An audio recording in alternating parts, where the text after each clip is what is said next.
Well, my campaign, I'm going to suspend my campaign. I'm not going to suspend my desire to help the country. I'll probably go back to Iraq and Afghanistan and get another update. 36 trips has informed me. But the one thing I feel really good about is I did it with a smile on my face. I talked about things that are important to me and somebody better fix one day. Why are you getting out of the race? Well, because I've hit a wall here. You know, my campaign has come to a point where I need to think about getting out and helping somebody else. Here's what I predict. Again, I think the nominee of our party is going to adopt my plan when it comes time to articulate how to destroy ISIL. Can't you do more in pushing that conversation by being in the race than by leaving it, though? Well, to be a viable candidate, you got to have finances and you got to, get on the big stage. What's the final straw, then? My biggest problem is that a lot of people like what I say, but not many people hear it. This whole process started in a kind of strange way. You couldn't get on the main stage unless you polled at a certain level.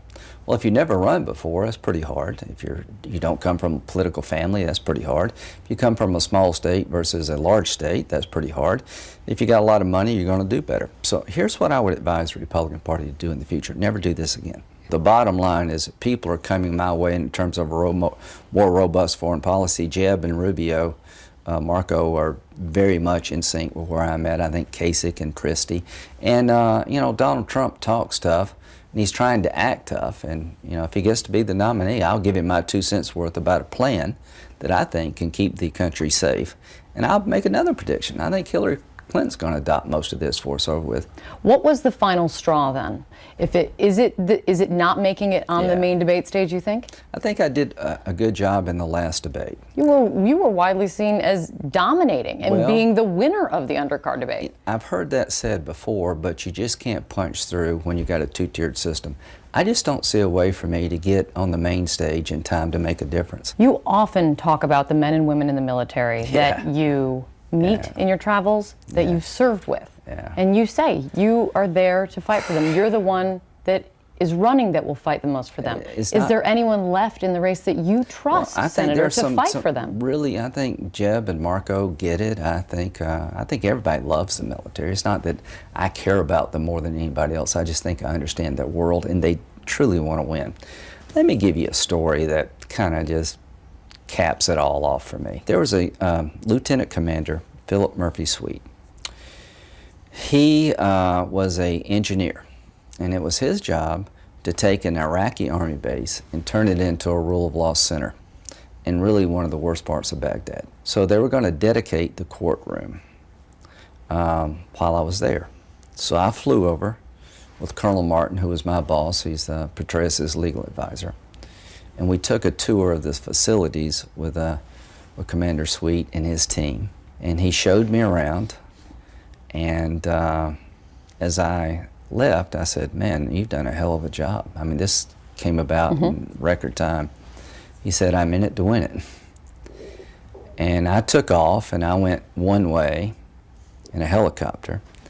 A few hours later, he left, and he was killed. And I remember when I went back home, I called his wife. And I told her how sorry I was and how proud she should be. She said, don't worry, I wanted him there.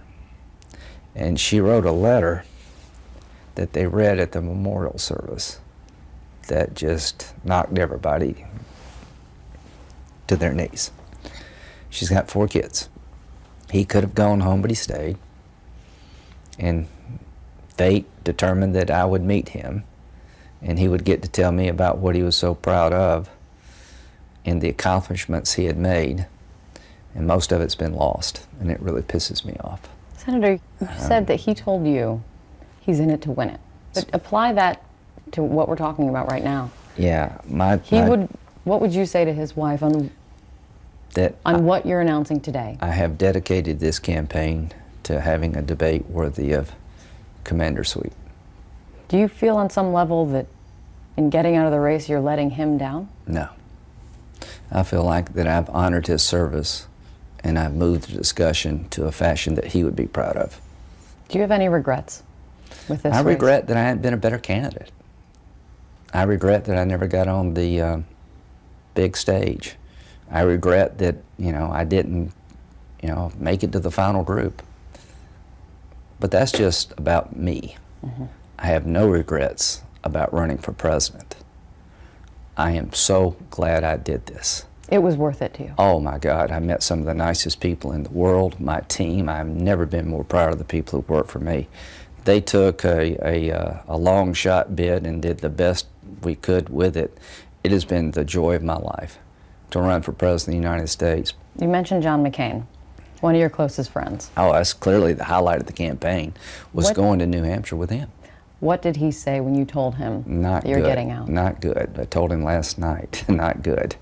He is a fighter. This guy's been shot down like 15 times. The bottom line about John, he put more into my campaign than he did his own. He came to New Hampshire endorsing me when I was at 1%. Really the highlight of the campaign. The fact that he would say, I think Lindsey Graham is ready above all others to be president of the United States, was far and away the highlight of my political life, because he wouldn't have said it based on friendship. He's got a lot of friends, but he really believed it. We've fallen short here, but the fight continues. And to those who are doing the fighting, I'm going to be your voice. To those in the Republican Party who want to win, check my plan out. Hillary, if you get to be president, I'll help you where I can. I hope you're not, but if you are, I'll be there to help you win a war we can't afford to lose.